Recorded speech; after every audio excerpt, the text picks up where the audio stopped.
What is going on, guys? In this video today, we're going to be taking a look at two topics that continue to be very controversial in the Fortnite community: cross-platform and skill-based matchmaking. The last time I made a video about this subject was all the way back when these features were both initially announced, which I believe was the end of September or maybe beginning of October, so it's been a solid 4 months or so. And I don't know if you guys remember, but back then people were very concerned about both cross-platform and skill-based matchmaking.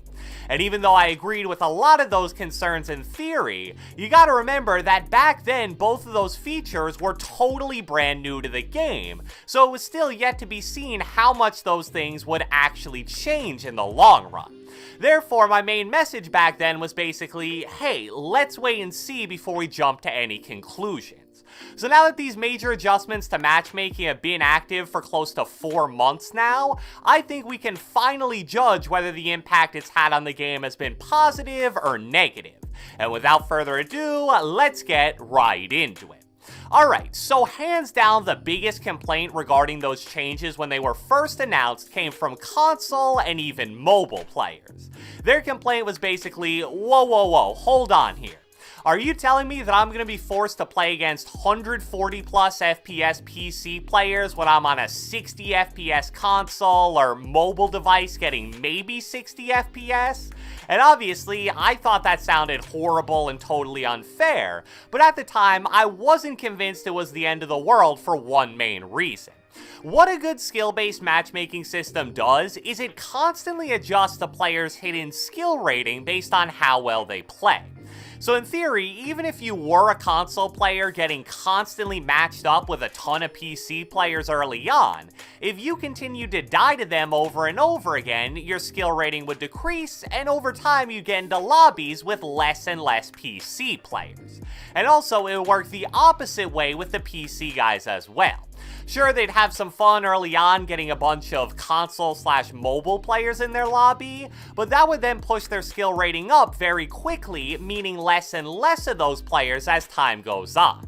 Now, that all sounds great in theory, but based on what I've heard from a lot of console players so far, the reality of forced crossplay has been very different.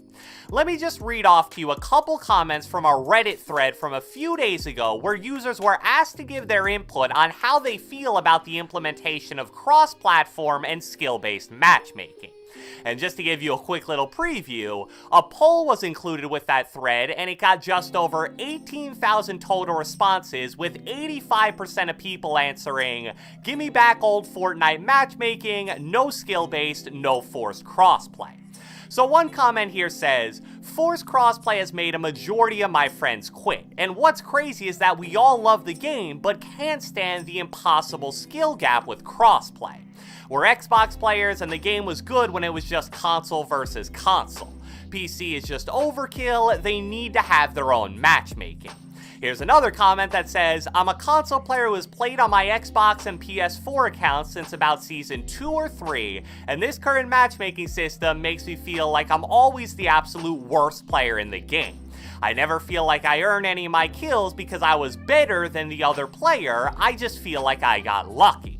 Here's another that says, "I have like 40 days of playtime, skill-based matchmaking in pubs and forced crossplay are the reason I quit a few weeks ago. I like to play for fun, not against people with unfair advantages due to hardware. I'm not blaming the PC players themselves, but I'm blaming Epic for forcing me to be in the same lobby as them."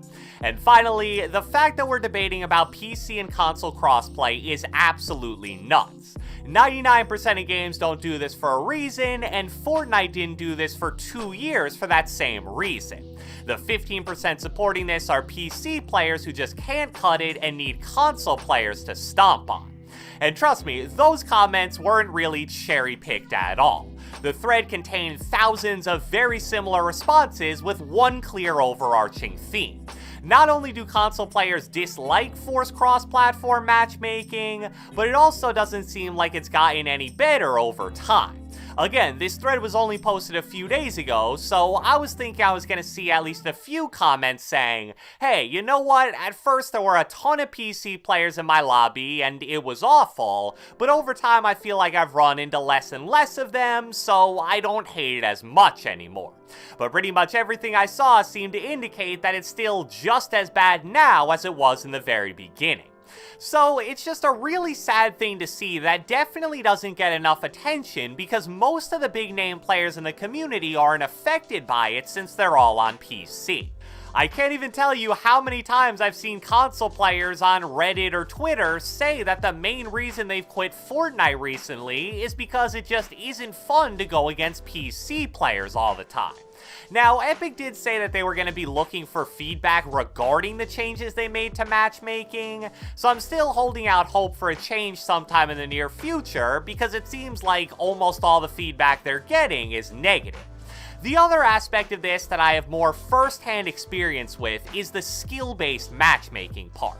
Unlike forced crossplay, I feel like the community was a lot more divided on whether or not skill-based matchmaking was a good thing.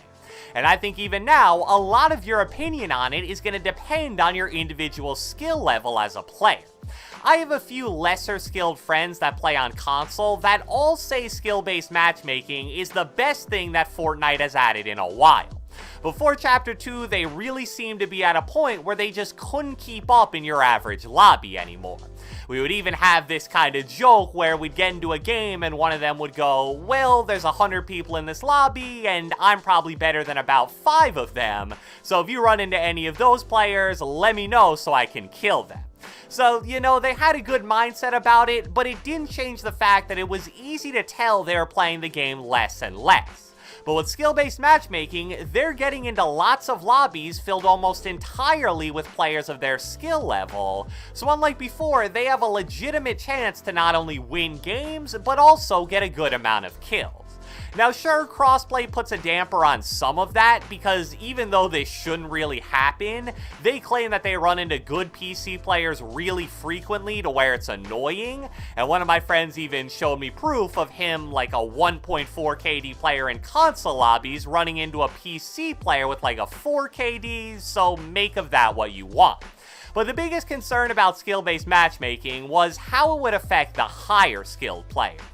A lot of people were scared that eventually what skill-based matchmaking would do if you're a good player is basically turn public matches into a bootleg arena mode without health/mats per kill and the faster farming rate.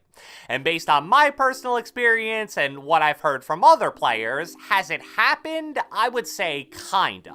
I'm a strong believer that the strength of skill-based matchmaking is heavily influenced by the game mode you're playing. So in solos, when it's only your skill rating the game has to worry about, those are the games where the lobbies are going to be heavily impacted by it. I actually played some solos a few weeks ago to warm up for a cash cup, and I saw Nate Hill in my first game, then reverse 2K in my second game, and then I got Nate Hill again in my third game. However, when I play a game mode like squads, even if I'm playing with other players that are really good, so in theory our skill rating should be really high, I still feel like I run into much easier opponents than I do in solos and duos. Now, since I've always liked squads way more than solos, that's less of a problem for me, but I can also totally understand if you're a really good solos player and you're unhappy that you have to sweat insanely hard in every game you play now.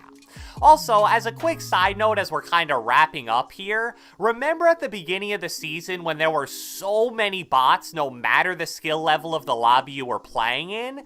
Well, the only time I run into bots now is when I'm playing at like 4 AM in the morning, which I guess is because Fortnite is using them to fill up lobbies since way less people are going to be playing at that time of the day. But other than that, I never really see them in regular games anymore. Maybe it's more of a solo-only thing, or I'm just getting unlucky, so if you still run into bots fairly consistently, let me know, because I'm interested in what exactly would cause that. So, I hope you guys enjoyed this video, and if you watched the entire thing, be sure to let me know with a comment down the comment section below. Let me know your thoughts and experiences so far with forced crossplay and skill-based matchmaking. I'm expecting to see a lot of negative here like I did in the Reddit thread, but maybe I'm wrong. Be sure to leave a like, leave a comment, subscribe, turn on post notifications, do whatever the heck you want, and I will catch you guys next time.